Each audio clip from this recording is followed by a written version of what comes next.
Hey, my friends, welcome to this week's captivating episode of Motivational Moments with Maria. As always, I am your high performance coach, Maria, and I'm here with another amazing, powerful female guest, all the way from Maryland. And my friend Chivonne is a transformational coach, but she wasn't always a transformational coach. She has actually spent 22 years in the mental health field, giving back to others, serving others, helping others. And now she's embarking on this continued journey of serving, giving back to others, and creating new opportunities for others when they're faced with challenges. So, and my purpose every week is to provide some words of inspiration, encouragement, because it's hard out there. I know it is. And that's okay. But guess what? Together we can get through anything. So, Miss Chivonne Gabriel, welcome to the show. I'm so excited that you're here today. Thank you, Maria. I'm so glad to come and chop it up with you today. We're going to chop it up. Oh, I love we're going to chop it up. Now, look at you. I just want you all to see this woman. She's vibrant. She's beautiful. She's energetic. She's inspiring. And she has got a great message to share because I know that Siobhan was not as as powerful a few years back, well, many years back. But she's going to share her story because it is something that I know many women and a few brave men need to hear on how they can navigate through life's challenges. So tell us, Siobhan. Well, thank you, Maria, for letting me share my story and just a couple nuggets with your audience today. So, my story kind of goes a little bit like this. We've got several stories that we can tell, but this is the one that seems to resonate the most. And so, I was doing my social work thing and working in the field as a therapist. And at that particular time, I was seeing individuals who were incarcerated and taking care of those men and some women. And I was providing individual and group therapy. Now, this kind of work is very taxing emotionally and mentally. And I found myself going through my own challenges personally. At the time, it was about 2010, 2011, and my then husband and I were in the middle of a separation. This Mm, is actually our second separation. So it really began to take its toll on me. So, as vibrant and as energetic as you see I am here, that's generally my personality. But let me tell you, Maria, no, she was not vibrant. She was not energetic. She was flat and she was depressed. I found myself really, really struggling to keep things afloat.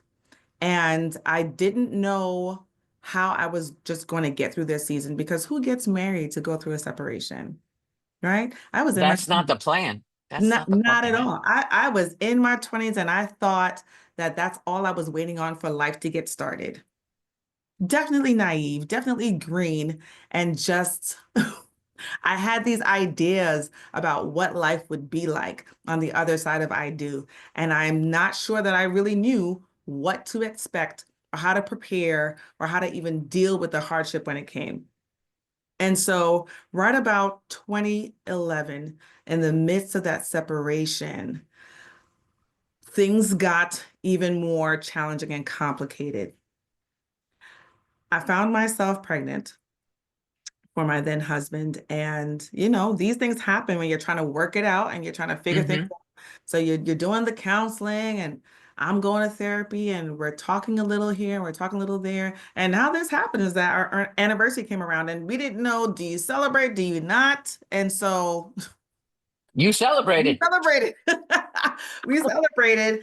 And don't you know it, a couple of weeks later, I popped up pregnant. I'm like, at that time, Oof. my God, you could breathe on me. And I was pregnant, okay? Um, and what was so challenging at that time is that my other married friends, who I was very close with, were also expanding their families. Mm. Everyone's having a baby. And I'm like, how am I even going to go through this next phase, stage, life? I don't even know if this marriage is going to work out. And I got to about 12 weeks and 1 day. And on that 1 day, I began to feel tremendous pain that Mm, brought me to my knees. And I thought to myself, oh my God, not again. It's happening again. It was the sign of a miscarriage. mm. It was the second Oh, miscarriage I was going to have. Yeah. And oh no. Ouch. I was devastated. I'm like, oh my God, like, why again? Like, why am I going through this again? I'm unsure about everything that's going on. And I call him up and I say, like, I need you to take me to the hospital. And we got there, and so much of it is blurry, but I remember on the ride to the hospital how silent, how deafening the silence in the car was. We didn't talk about anything. I sat there in pain and I was just hoping and praying that things would work out. And that's not what happened. Mm, They had to perform a procedure to eliminate the fetus from my yeah. body. And, I just remember going back home and laying on my floor, like, what next? And he and I didn't talk again after that. So much time had passed in between that incident and the next time we communicated. And so I had to get some help because I was not doing well. I was extremely depressed and numb. I eventually, there's so much of the story, but I just want to cut to some of the pivotal parts of it. Eventually, I found myself just like asking questions, trying to figure out like, how am I going to get through this? I'd never been so clinically depressed in my life. And so I took a walk in one of the parks I love. It's called Centennial Park in Columbia, Maryland. Beautiful park. And I was just walking and talking with God, like, how do I get up from this? How do I get through this? Because I just can't find a way up and out, and nothing that I'm doing is working. I'm in therapy. I have great friends, but all these great friends have now just had their babies, and now here I am No. Yeah. dealing with the loss, and I'm losing everything. I'm losing. I lost the baby. I ultimately lost the husband. We lost our home, and I lost my. Mm, During this walk, I remember circling the park and I came across just this ugly, expansive, just obscure piece of concrete, Maria. I don't even know why it seemed to grab my attention, but it was in my way, really. It was in my way. My smooth path was interrupted by all this obscurity. And I stopped and I looked and I saw, you wouldn't believe it, the tiniest littlest, most beautiful flower standing quietly alone, so tall. And I swear to you, it was if I'd heard the voice of God Himself say to me, beautiful things grow in hard places. absolutely. Absolutely. In that Wow. moment, Maria, I saw myself and understood that though things were not worked out, though I didn't have any answers, though Hmm. I was not yet whole, and this situation seemed like it was breaking me, that I too could find my beautiful self growing in and through all of the murkiness, the ugliness, the difficult, the dark. I could stand tall through this and I would get to it on the other side. So I jumped headlong into therapy. I was in there probably twice a week sometimes. Okay. I leaned further into my community. I had the best girlfriend supporting me. I had an awesome prayer partner who walked with me. And there was a lot of crying, but there was an opportunity that this thing presented to me to deal with, Chivonne, like, how did we get here? How did we get here? So how did we get here? And what did you discover when you asked yourself, how did I get here? Well, I discovered that I had some stuff too. Now he had his stuff, right? Like it's very Hmm. easy to go into therapy and point the finger. Like, Yeah, yeah, That's yeah, yeah. him. It's It's, it. yeah, that's easy. But what my therapist, she was awesome. What she said to me was like, at the end of the day, girl, you still have to live with yourself. So let's talk about you. And she read me like a book, like from cover to cover. And we got into how I got here, that I had some stuff, I had some abandonment issues. I had Mm. some family things that I had not quite dealt with head on. I had denied some of the pain that I was dealing with. I had suffered from people pleasing. Like I had a bag of stuff that I'd come into this relationship with. And I thought to myself, if I just kept it in the back of the closet, like, wouldn't nobody see it? It wouldn't be a problem. Oh, It wouldn't stuff be it, a stuff problem. it, stuff it. And pretty soon the closet is overflowing. You cannot stuff There was anymore in the closet, no room, right? no No room. room. So I began to unpack my stuff Okay. little by little, piece by piece. And I sat in my work and I just dug deep and just dealt with the ugly. I dealt with the murky. And some days after a therapy session, I had to drive home and just go to sleep because it was so heavy. It's But a lot of work, isn't it? It is. it, It's it draining. absolutely draining, but I feel like that's how you know you're doing some good work. And that Right. was really the turning point for me because I'm like, at the end of the day, I have to live with myself. What Hmm. version of myself would I like that to be? And so I now the work is never done, but I leaned into my work. I love that you say that. The work is never done. It ain't never Because done. many people think, oh, I've gone to a therapist. I'm good. I've done the personal growth stuff. I'm good. Listen, I'm going to be 70 this year, right? And the work is never done. I'm still growing every day. I'm still As long learning as and you're growing breathing. as long as you're breathing. And when you think you're there, there's more Something else, yes. because certain things happen in the path of our lives, right? Mm-hmm. And new obstacles present themselves, new Mm-hmm. challenges present themselves. So let me ask you this. How long was it that you stayed in that depression before you saw that flower and made a decision? Because really, it was a decision, it was a choice. Yes, it was. I was actively depressed for about 3 years, actually. Wow. Now, between that loss and that aha moment, it had been maybe like a couple months, a couple months. Because I was in therapy at the time that I got pregnant and so on. And then, there was a loss that happened, but I was depressed and still working on me. Hmm. Right. So like it wasn't like I was depressed and suddenly I'm not depressed anymore and now let's go to work. I was depressed and like I need to do something from here, from the bottom. I need to do something from Hmm. here. So it took me a while to find the light switch, right? To find the like, okay, there's a glimmer here. Let me see what I can do with it while I was down. But even while I was down, I was doing what I could Okay, from so from there. help me understand. So you saw this beautiful flower, and by the way, I spent a lot of time in Hawaii, and it's like, you ever seen lava flow? And lava Mm, destroys everything in its path, mm, everything. And it's this hard rock, and it's just this destruction going through the entire valley. mm-hmm, And you look around, and it's just black, black, black. And it can be very depressing. And mm-hmm, just like you saw a flower, over time, life has this beautiful way of recreating itself. And mm, pretty soon, you see these little sprouts of green emerging from this dark black lava. It's the yes. same thing. And so you know that there's hope.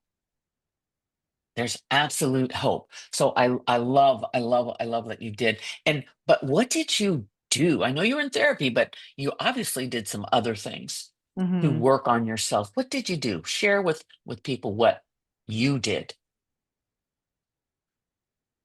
I asked myself a lot of the hard questions, right? Like I think a lot of times it's those things that we try to deny that end up blown up in your face. So I began to look at my relationship patterns. I began to look at my thinking. I began to look at what I really thought and believed about myself. I began to look at what made me feel insecure, what made me feel whole.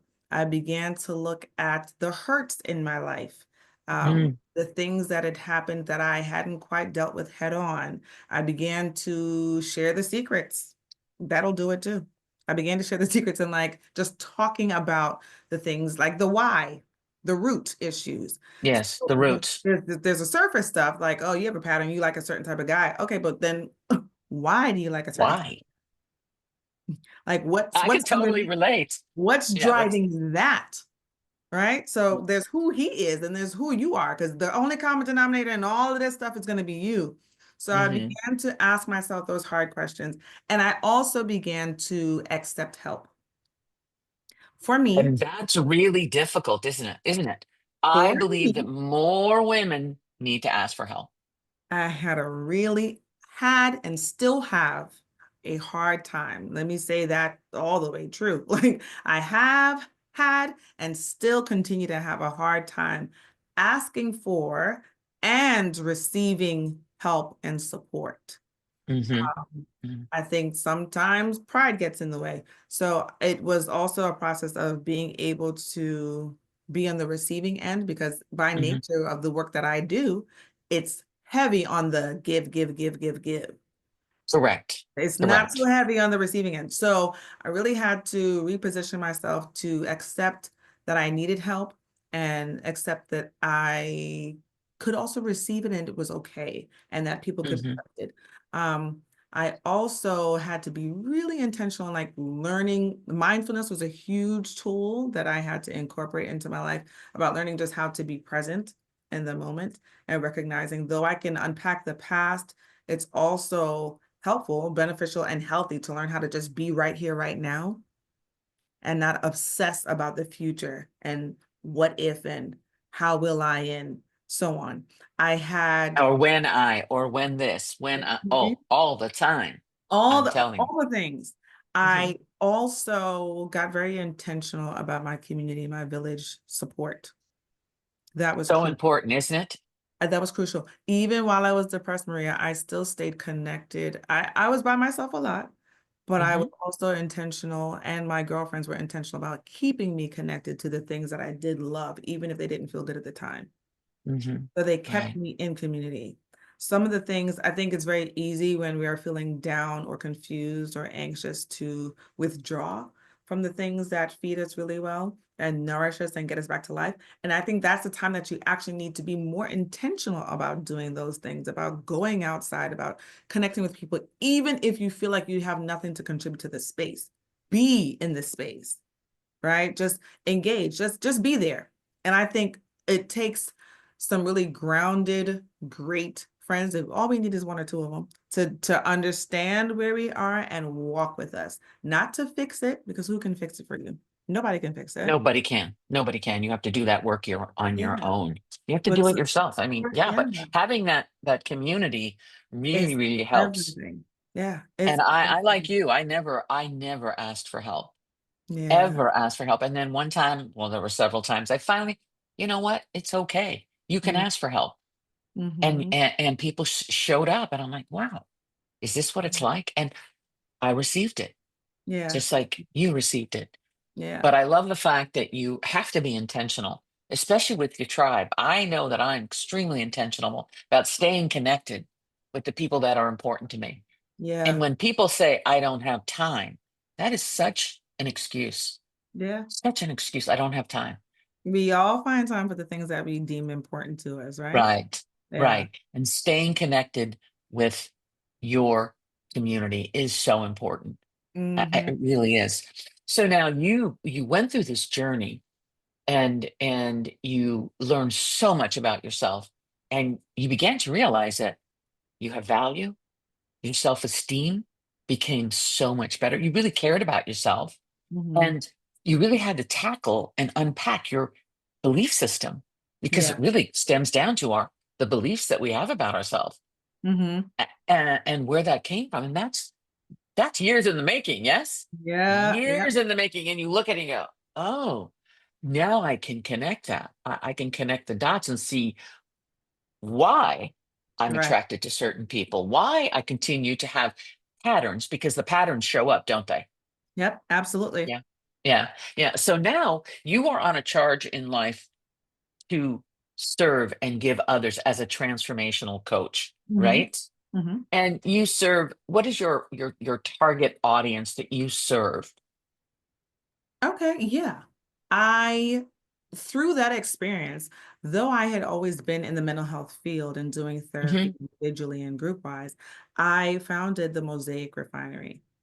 And there, what that means, just so that it makes sense to those who might be watching or listening, is that I believe that those broken pieces, right, in our life, when refined, when reframed, when we do that work, can make something beautiful. And that those broken pieces refine us and make this beautiful mosaic, hence the Mosaic Refinery. And so I provide therapy as well as coaching, um, packages, or however you want to say it, customizable to women who, like myself, find themselves in a hard place. And though they've achieved much, because there's so many of us walking around like that, who've achieved so much in life, the accolades, the academics, the degrees, the letters, and we still have some broken places in our life that Hmm. we're Hmm. just having a hard time sorting through, working out. And so I'm able to, with my coaching and my mental health expertise, I'm able to target the what and the why and help people process how you got where you are and how to rebuild from there, how to rediscover and jump into that next version of yourself. That's like, you know what? I can have all the things, and I'm capable of doing this work on myself, and I owe it to myself to do this work. So I provide that kind of coaching as well as corporate workshops as well. And that is sort of a different avenue where it's really about helping people just deal with the burnout and employee wellness and that kind of thing. I've always done that on an individual basis, but I want to be able to reach many people as well because we are Hmm. all going through a whole lot at all times. And so At that, all times. yeah, at all times. So that's another service that I also provide. But this woman, I talk to her all the time. I am her. I see a lot of them in my private practice. And so I'm here for her individually and group wise. Hmm. Hmm. Beautiful.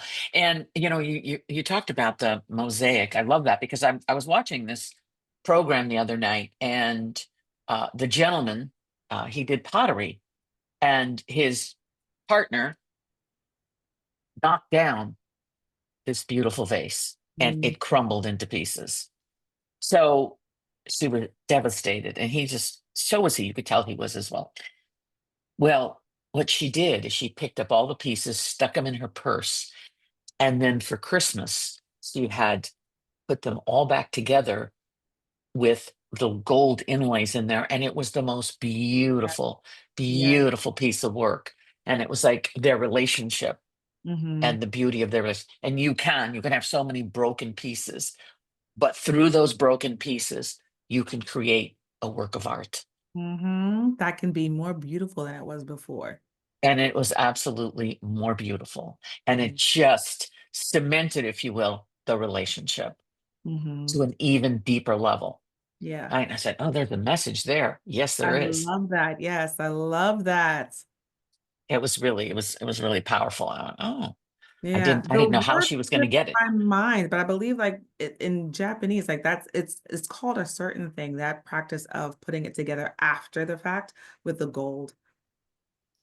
I'll share that with you once I find it because I just Yeah. can't remember what it's called. But yeah, I also talk about that beautiful process too because it's the same thing, representing just how we're able to transform brokenness into something beautiful if we lean in to that work and lean into the difficulty and ask the questions like, how can I reframe this into something that is beneficial and productive and flourishing for myself and others?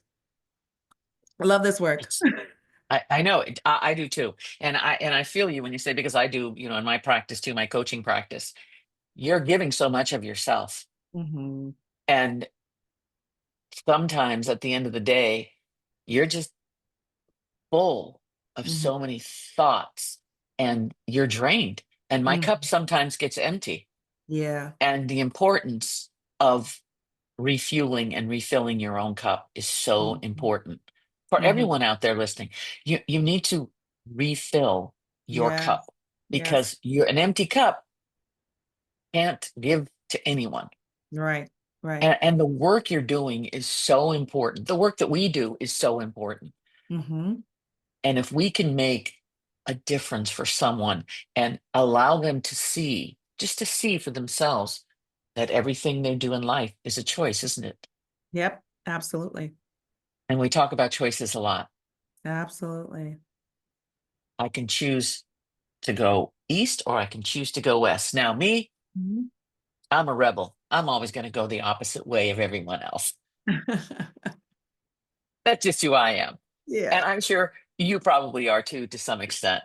So Listen. if someone is struggling, Siobhan, what messages or what tips could you give them to help them navigate through any challenges in their life?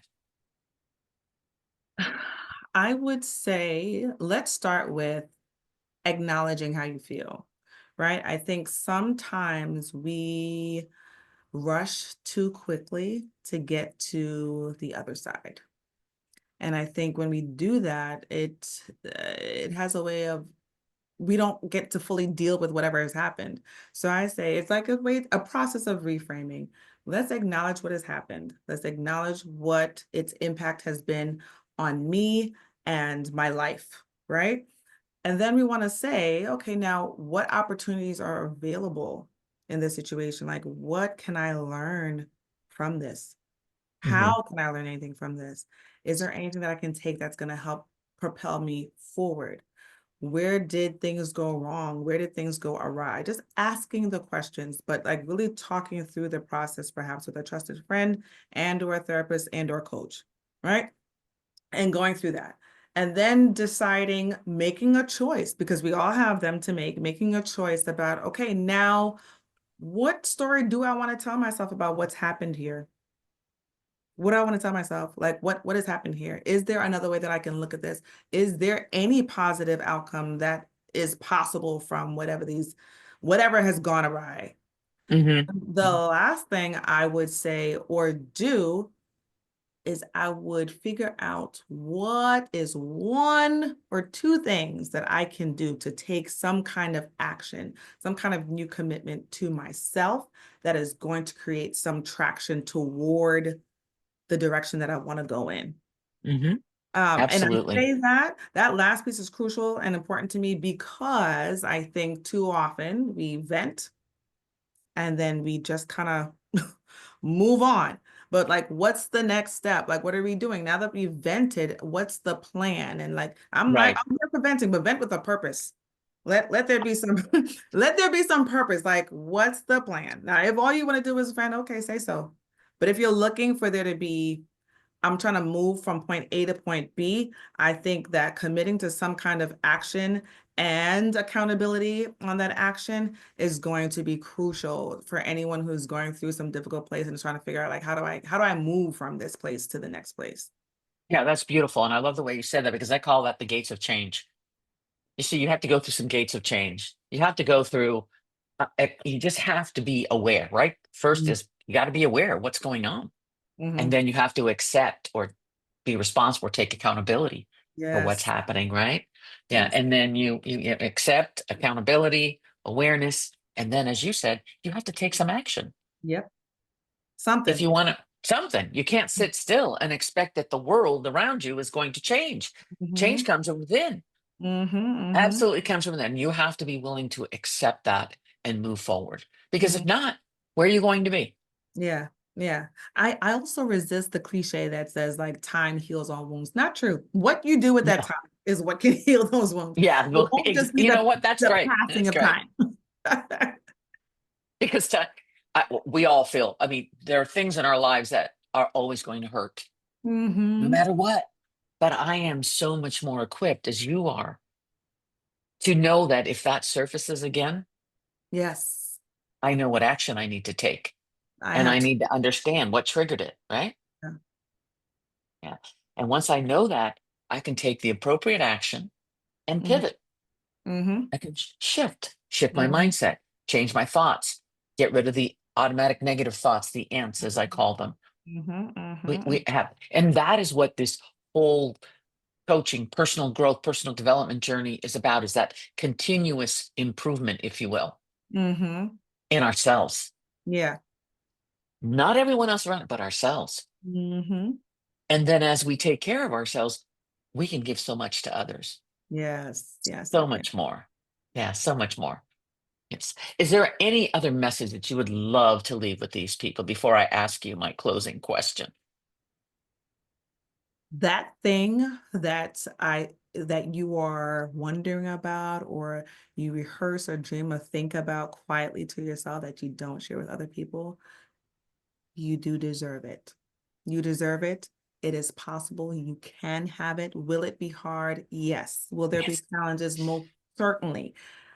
But I don't think anybody's out here with a magic wand, and some people just get fortune and others don't. I think that people need to hear that they can actually have the things or the life, the joy, the desires of their heart. It is possible, but there will be challenges. Small, Absolutely. small movements, small decisions every day get us closer. Absolutely. I love that. That's so true. But now you said magic wand. So, but my final question to you is, it's not a magic wand, but it's Not a at all. genie. It's a Mhm. genie. If a genie came down and said, Siobhan, I'm granting you three wishes, what would those be? Oh, wow. You threw me with that. What Yes. would those be? I can't believe you just stumped me. You got me, Maria. What would those be? If you came down. Honestly, like right now, just given where I am in life, it would be to put me on a beach. Hey, Put me on a beach with my family, all of my family, indefinitely. Um, it would be for peace. It would be for peace in these United States of A. okay. Well, I'm gonna And your say third. about huh? And your third one? And third, the third thing I would ask for is to really just be able to do this work with the people that I love. Yeah. Oh, To do I more love of this that. work with the people that I love. Yeah. And I love that because as coaches and as a therapist, you know that we get to select with whom we work, right? Mm-hmm. Mm-hmm. We don't have to just work with anyone. Yeah. We get to choose and everything. I'm a big choice person, Mm-hmm. and not everyone is a fit for either of us, right? Yeah. Yeah. Definitely. So someone might be better for you, somebody might be better for me, but we have a choice to decide with whom we work. Now, if somebody Oh, wanted to reach out to you, how do they reach out to you, Miss Siobhan? all righty. You can find me across platforms like Hmm. LinkedIn, Instagram, and TikTok too. I hang out there a little bit at Little. Chivonne Gabriel. Yeah, just search Chivonne Gabriel and it'll pop up. I am mainly on LinkedIn and Instagram. I'm also on Facebook at Chivonne Gabriel. At Siobhan Gabriel, great. And I And believe you have a you, website. I do. I almost forgot to mention that. And it's www.chivonnegabriel.com. Mm-hmm. And that's SiobhanGabriel.com. Beautiful. yeah. And Yeah. Chivonnegabriel. good. Say that one more time. That's CHIV is in Victor, ONNEGABRIEL. Chivonne Dot Gabriel. com. Yep. Siobhan Gabriel, this vibrant, beautiful, exciting, committed, energetic woman who has just created a whole new life for herself.